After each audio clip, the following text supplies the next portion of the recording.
Hello and welcome to Access Asia here on France 24. I'm Will Hildebrand. Coming up, accounts of shock, confusion, and fear after last month's earthquake and tsunami leveled large parts of Sulawesi. Survivors tell their stories. It's a battle of insurgency versus information. Over a dozen journalists have been killed in Afghanistan this year, more than twice as many as any other country. And discover the Indian village where a person's name is more than a word, it's a song, a tradition that dates back hundreds of years and still strikes the right note. On September 28th, Sulawesi was rocked by a 7.5 magnitude earthquake that triggered a tsunami. The twin disasters caused widespread damage to homes, schools, and mosques, bridges, roads, and airports. Hundreds and hundreds of people were killed. The accounts of survivors are ones of shock, confusion, and fear. From the outside, it's hard to imagine that this tent is actually a hospital. Severely damaged buildings of the city are no longer safe. They have been replaced by such healthcare camps spread all over Palu. Survivors of the tsunami, like this woman, wait for care. When I first saw her, I felt so bad. She was wounded heavily and was so weak. There were so many patients lying next to the dead bodies. Many survivors are still in a state of shock. In this hour of emergency, efficient medical care is crucial for the victims. But in this hospital, there is only one doctor for every 40 patients. Our most urgent needs are medicines, but also disposable equipment such as syringes. We really need help. These centers also provide shelter to hundreds of people who are now homeless. Worldwide, more than 50 journalists have been killed this year. Nearly 1/4 of those murders have occurred in Afghanistan. Many were killed in targeted attacks. And by sowing terror in some regions, the Taliban and the Islamic State group have created what NGO Reporters Without Borders calls information black holes. Claire Rush has more. Live on air, moments before death. Samim Faramars was reporting from the scene of a suicide attack in Kabul when he and cameraman Ramiz Ahmadi were killed by a secondary blast. The Tolo News team are the latest victims in the bloodiest year on record for journalists in Afghanistan, with roughly a dozen casualties. Some analysts estimate that the country's conflict could even overtake Syria as the world's deadliest this year.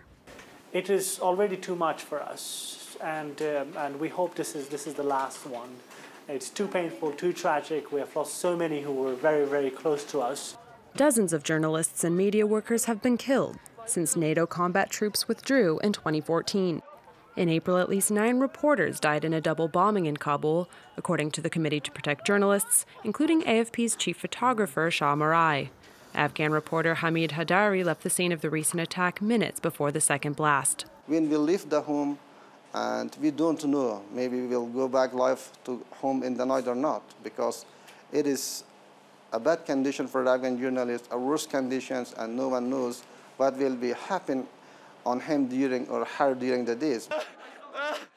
With overall violence in the country surging, the risks are only growing. Some foreign outlets have already barred on-the-scene coverage.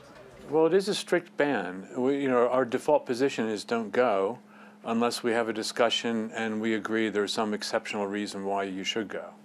And in most cases, we're saying there is no exceptional reason. By targeting reporters who rush to be first on the scene, the militants are guaranteed maximum publicity. By attacking journalists and the media, terrorist groups place themselves at the top of the news on Afghanistan and easily reach their goal, which is to create fear and anxiety.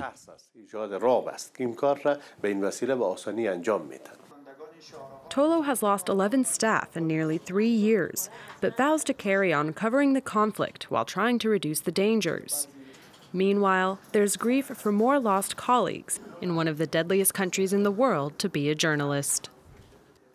Well, the Ganges is one of the world's most revered rivers. It's also one of the dirtiest. Well, that may sound like a paradox. Consider that some of the pollution is tied to religious ceremonies. That, on top of the industrial waste, sewage, and plastic, has sullied a lifeline for some 500 million people. Ellen Gainsford has more on India's attempts to tackle the issue. According to legend, the god Shiva founded the city of Varanasi around 5,000 years ago. It's one of the oldest cities in the world and one of the most sacred.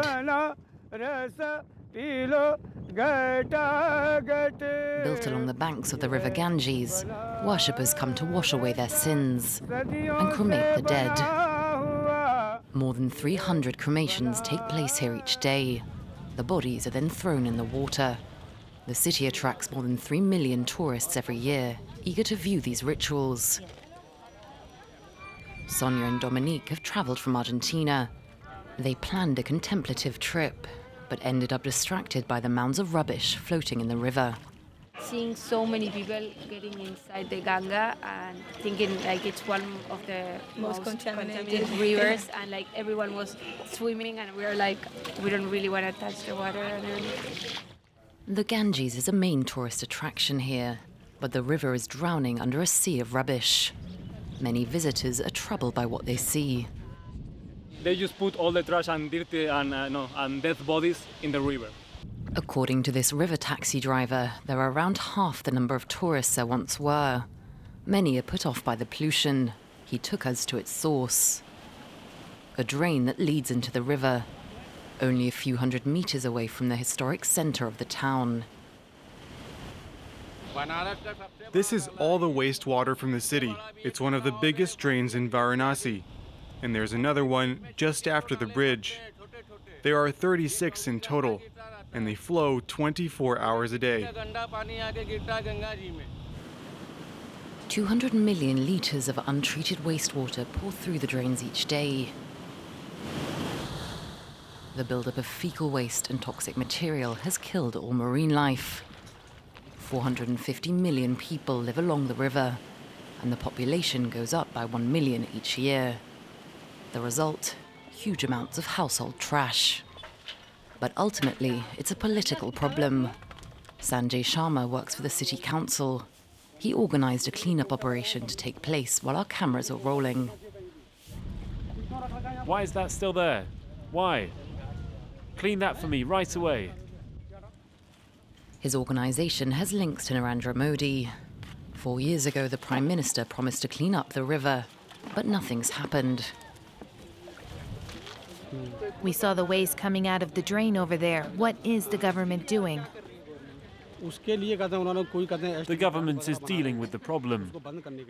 We will close the drain and filter the water before putting it in the river. For the past 20 years, successive governments have pledged to act, but no purifying stations have been installed. Day by day, the holy city of Varanasi is turning into an open-air rubbish tip. Now, if you're like me and cannot hold a tune or are shy about singing in public, then you'd have trouble making friends in this Indian village. Each resident's name is in the form of a song. It's a tradition that goes back centuries and is music to the ears. These aren't just made-up melodies. The 700 residents of Kongthong village in northeast India each have a name in the form of a song.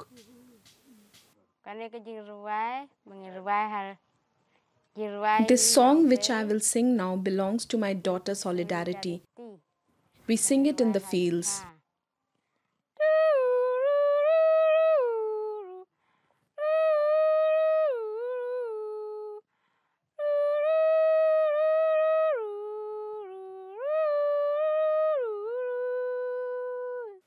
Villagers say the tradition dates back 4 centuries and is an expression of maternal love. Each musical name traditionally used in the forest has 2 versions, a short one and a long one.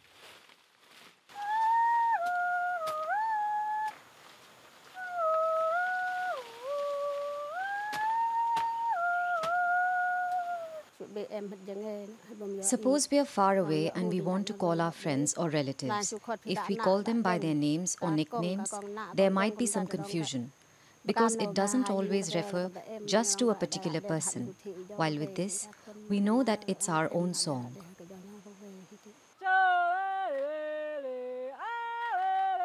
Villagers do maintain a regular official name, but they're rarely used. If my mom is not angry, then she will call me by song, or she can just whistling me. But because she's calling me by my name, then automatically it comes to my mind that I've done something wrong and it's trouble for me. The village has long remained isolated from the rest of the world, but things are changing and modernity is creeping in. But for now, Kongthong's youth are still in tune with tradition.